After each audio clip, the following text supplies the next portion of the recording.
What's up, YouTube? So I'm back with another video, and as you can see, your girl done changed up the scenery today. I chose to go ahead and record in my car because I'm just like, I get tired of recording in the same place. But yes, y'all, before we get into this video, make sure you are subscribed to my channel because your girl is almost to 1,000 subscribers. So when you are watching my videos, if you want to see more from me, you gotta make sure you're liking the videos. You gotta make sure you are subscribed before you leave this video.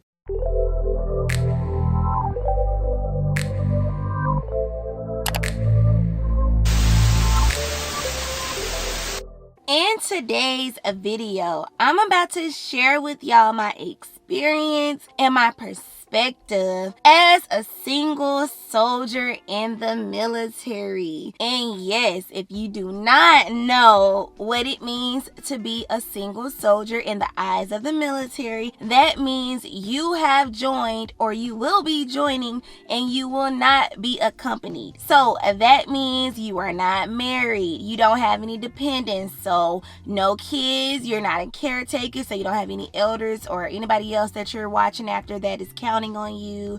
You could be a geographical bachelor, which means you're married, but for whatever reason your spouse will not be following you, or you decided to go active duty and they told you that you had to give up custody of your kids for the time being. So let's not forget that even if you have a boyfriend or a girlfriend, yes, it's still considered single in the eyes of the military. That comes with its pros and its cons on the same type of, they're on the same wavelength I'm going to talk about. So I'm going to talk about certain things that I believe make up the experience of a single soldier, and I'm going to talk about that one thing as like a polar opposite. So like on one end this is the pro, but on the other end this is the con. So if you are interested in hearing how it will be for you if you are coming into the military by yourself, or you're watching this and you're already in and you just want to hear other soldiers' experience, then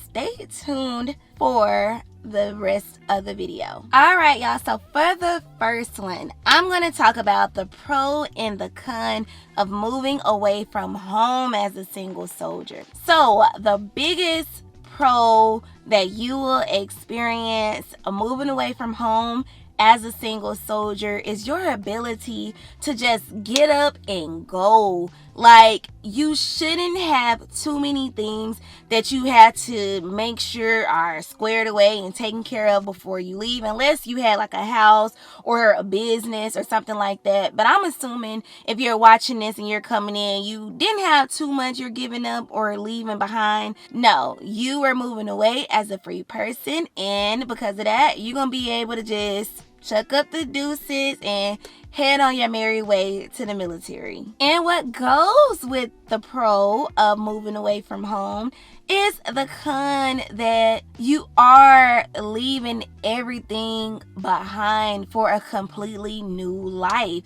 Like if you're about to be active duty especially, I would hope that you have gotten to a stage in your life that you know how to detach from things back home, because none of that stuff is coming with you, especially for the people that have to go overseas or go on like a deployment as soon as possible. A lot of those things you have to know how to like disconnect from, or you're going to be going through a lot of emotional instability. You're going to be battling a lot of loneliness, just a lot that'll make you realize that I don't have that in-house support anymore. I won't have that in-house support. Like, yeah, I'm going to have them from afar through the telephone, which is another thing. You better get really good at talking on the phone, because that's all you're gonna have while you're active duty, at least. I mean, I can't really talk for the people that are reserve, National Guard and stuff, because you're coming back home, so you won't experience it to the same extent of an active duty soldier. So let me just say that then, a lot of the points that I'm going to talk about is if you're going active duty. If you're not going to be active duty, I mean, you're going to experience it while you're in training or when you go away for training, but you're going to be able to come back to your life. But active duty, we don't get a chance to come back to our life. We're starting a completely new life, and it is a lot to get adjusted to. So the second thing that you have to realize you'll experience as a single soldier is, of course, living in the barracks life. Because as a single soldier, you are going to be mandated to stay in the barracks. Unless it's like a really weird situation you get put in, like you end up at a base where, oh, it's select few army, or it's select few space for barracks, or it's select few anybody in the barracks type of thing. Then that's where they might give you BAH to be out of the barracks. But at your regular duty station, you are going to be in the barracks, especially starting off, because you can't even think about being out of the barracks until you are at least E5 and above. And a lot of times it's not even E5, it's majority of the time E6. And a lot of people don't make E6 for some years, y'all. So you're going to have to get used to the barracks life. But the pro of being in the barracks, which I want to get into, is the fact that you are saving money. First off, in general, you're stacking because you don't have to worry about paying for an apartment or a house. But we know the market right now is what, $1,300 minimum to live in at least a 2-bedroom house, or a 2-bedroom apartment. So that is something you don't even have to stress about, because that's not a concern for you. So the money that your peers out of college, out of high school are stressing themselves out to go and pay for, you are not stressing about that. Your head is clear as far as they go. Another pro that goes along with living in the barracks is the fact of usually where you work will be near the barracks. But I know it's certain situations where people don't work close to the barracks. Like now I work 10 minutes away from the barracks, but at first I was working like 5 minutes away. But for the most part, I don't have to worry about driving more than 15 minutes to work. And the last little pro that goes with living in the barracks for me,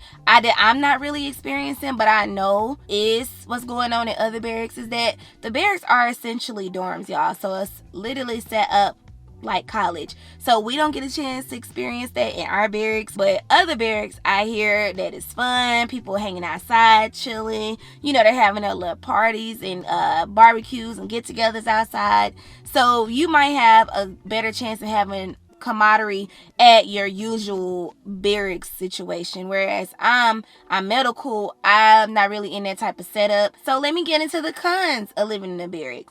So one of the cons is that you can end up being, what you'll hear is a barracks rat, which I damn near am, is somebody that gets so used to being in the barracks that you're not getting out into the community, and you're just basically always going home, and you're always at home on the weekend not doing anything. And you will probably look at life in a whole different way than if you were not a barracks rat and you were getting out, exploring the city, doing this and that, hanging out with people. But I'm going to talk about that in my next point. Another thing that goes along with that is that, like I just said, you can have boring barracks like myself, whereas we never have anybody outside the barracks. Like literally on Friday and Saturday night, it has to be the most depressing thing to see. I go out in the hallway, it's quiet, like you can literally, what they say, you can hear a pencil drop. Like the lights are flickering. You like, where is everybody at? Nobody's in a day room. Nobody's like running up and down the stairs. Nobody's playing ding dong ditch. Like nothing. Is just so boring and just dry in my barracks. And because of that, it's hard for us to meet people because you don't really know who lives here. All of us are on different schedules, especially attached to the hospital, because some of us are on rotating shifts. So a lot of them at the hospital work 12-hour shifts. I don't, because I'm in a clinic, but a lot of them do. So you don't never know people at work right now, or if they're off, or what people up to on a weekend, because everybody literally goes to the room and they stay in there. I think most of the people at my barracks are barracks rats, y'all. That's why I'm naturally a barracks rat right now. You could also, though, we got blessed with the barracks I'm in for right now. They're trying to get us out of these.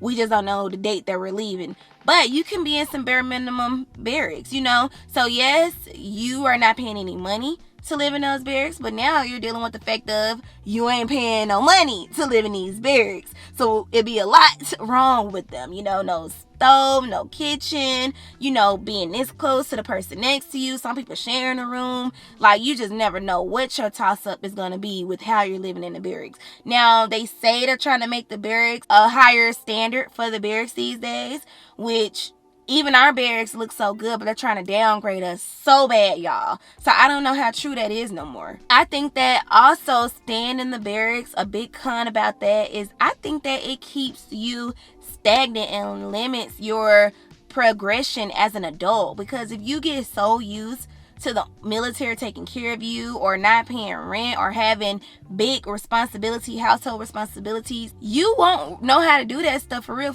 when you get out. I mean, you can learn how to budget your money and things like that while you're getting the opportunity to play with your money. But if that moment takes too long, I can only imagine how that might like halt someone's ability to take care of big bills. And that's something that I argue about when I debate people about the things I don't like about how the army or the military is set up.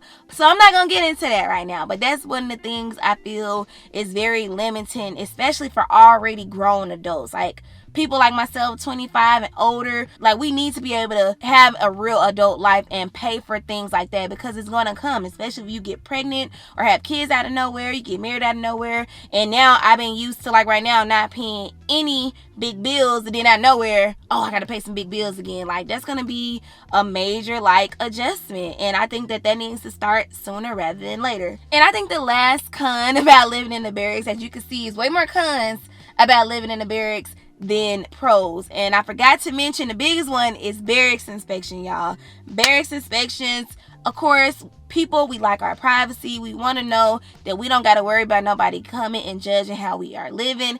And you like to assume that they know that we're responsible, we can take care of the place we lay our head. But of course, that's not how it works in the military. They assume that you need your barracks inspected to make sure you are living up to a certain standard. And for grown adults, especially coming in, that's going to irritate you, especially if you're a naturally clean person. You're like, I don't need you coming and check where this is, where that is. I don't need you to come in here and tell me to dress right, dress anything. I don't like you coming in here with these nasty big boots on, walking on my carpet because you're having to check my room out. Like, barracks inspections, that's something that you get used to, but it does make living in the barracks worse.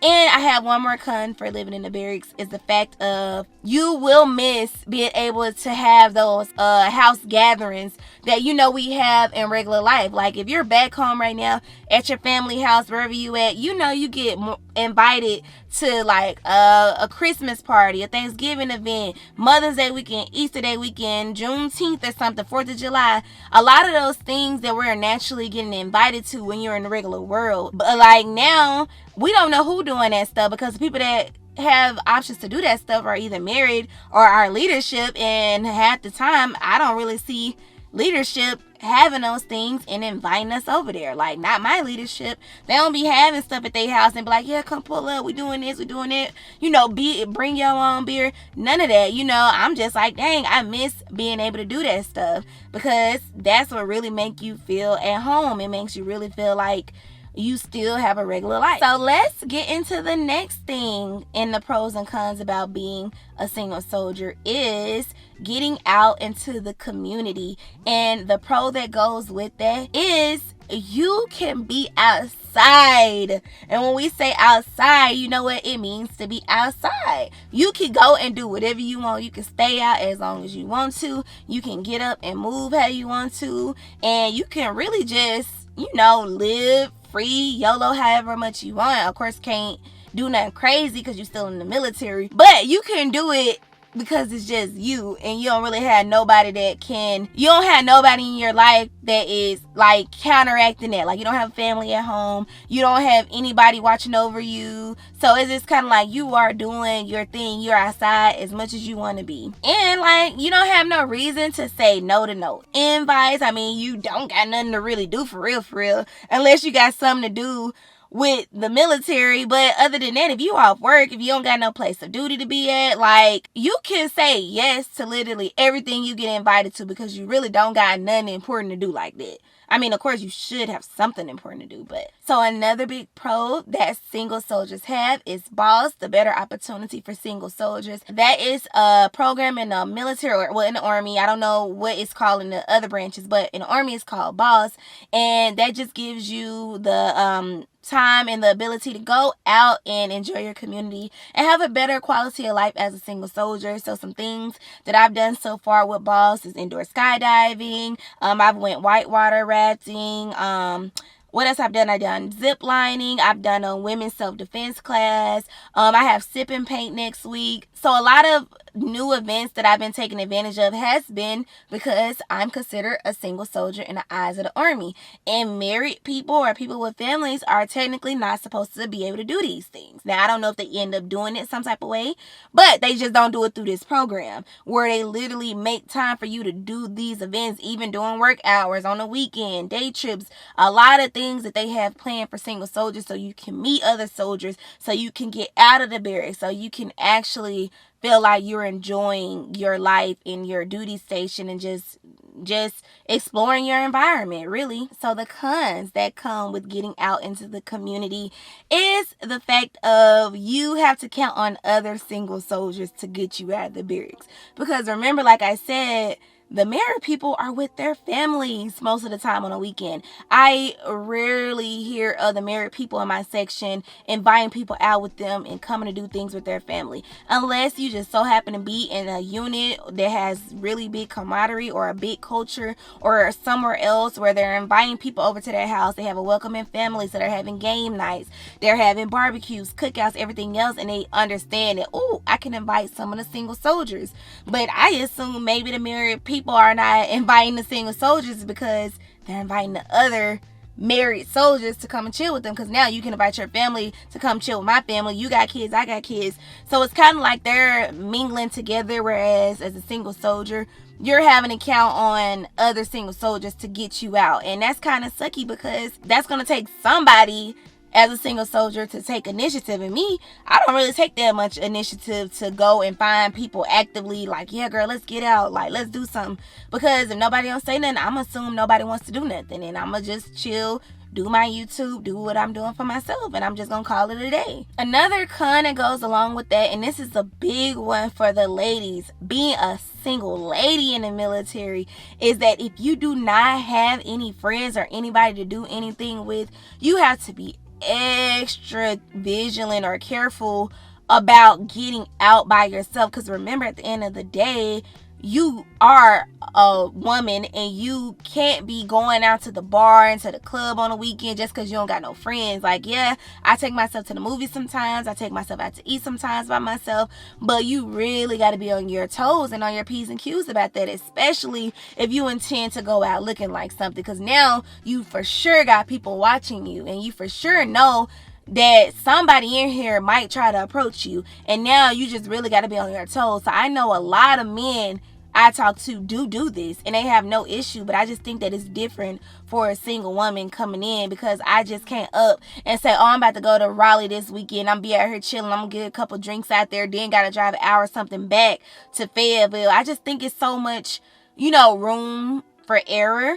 And I know that's probably like a pessimistic way of looking at it, but I just think that that's how I naturally think, is that I just still gotta be careful more than not. Because I'm in the military, but you still got regular people in the community, and they don't care who you are or what you do, so they just see you out and you looking good, like, pull up, come with me, like.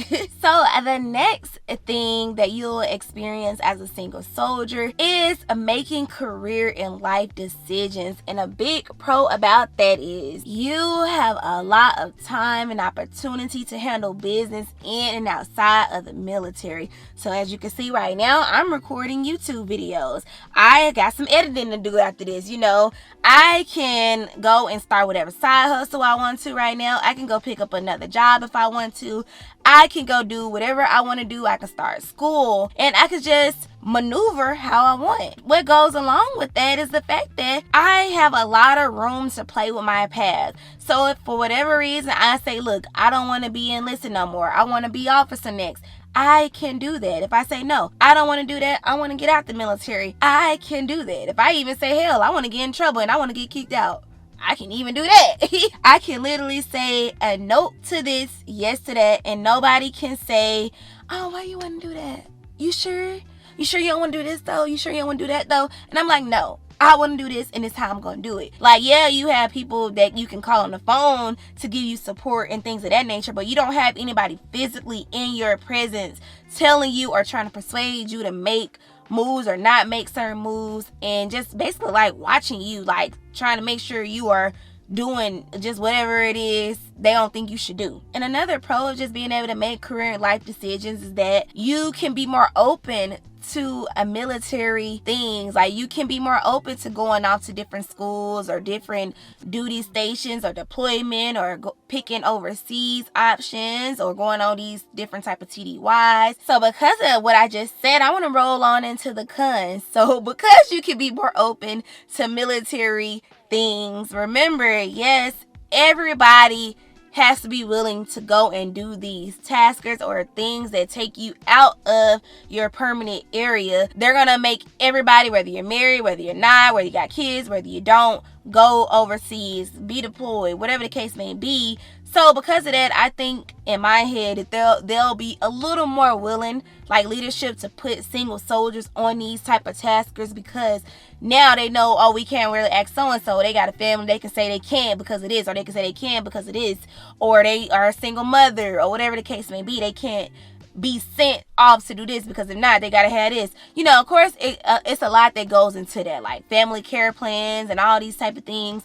So yes, that's why anybody can do it. But I think that if you're a single soldier, they're gonna see you on those type of things first. The next thing is, yes, you have a lot of space and opportunity to do what you want, but because of that, you're living on your own, so you have a limited in-house support. So yes, in some ways that could be a pro, but in a lot of ways, being a single soldier, you're missing out on the support that you need, that those hugs, those reassuring moments, those times where you could just say, hey, I just need a breather, I just need a time away from everything. Like, you just don't have that same level of support that I think you would have if you were in the same environment as your family back home, or just in another type of environment that's not military or active duty. And then just, I think that means that you have to consult with yourself about a lot, because at the end of the day, it's you, and it's only you that can help you make the next decision. What goes along with that as well is that every time you move duty stations, like leaving basic, leaving ART,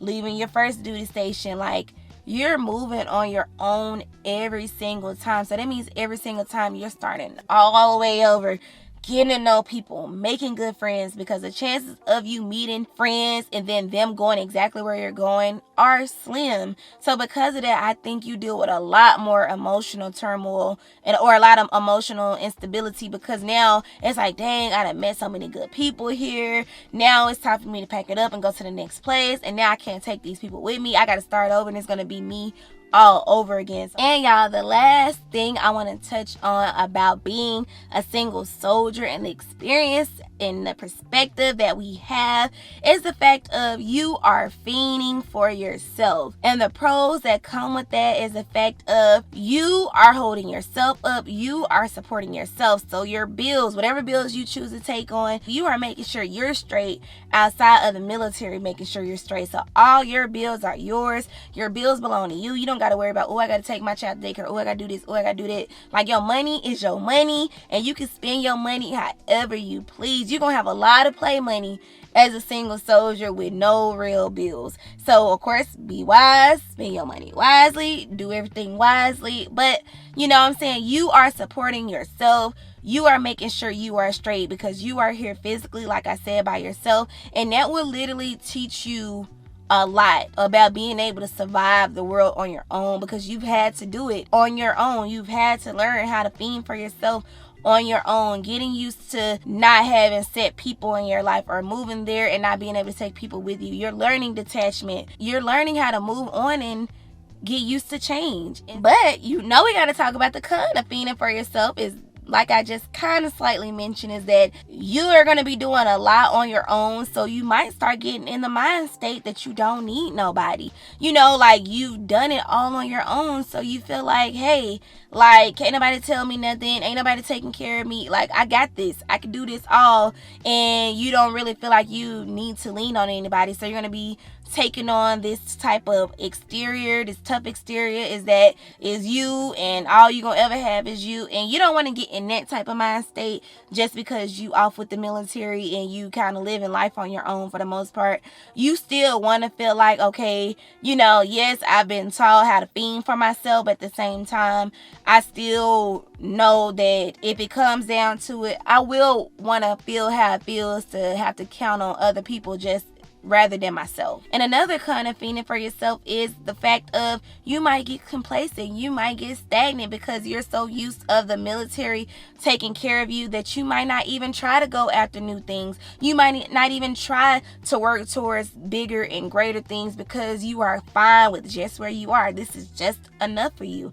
And I don't want anybody out there to feel like once you become a single soldier that this is supposed to only be your life, that you're not supposed to have a life outside of this or other aspirations or goals or things you want to work on. So yes, the benefits are good. The ability to not have to worry about certain things feels good. But even though it's here, like myself, I still am making strides every day to work on new things, to do new things, and to just still build a life for myself outside of the military. So that's just something that you have to keep in mind as a single soldier. So and that is it for this video, y'all. It is getting late. It is around 7 now, so as y'all can see, the scenery is going down, it's changing. On top of that, it had just rained too, so I know it might be a little dim over here, but I did want to get this video out to y'all. So if you also like me talking in the car and you like the little setup, it feels different for you, let me know that, because maybe I can start incorporating more car talk videos. I know I love a little car talk video. It makes you relax a little bit more than everything being so formal. But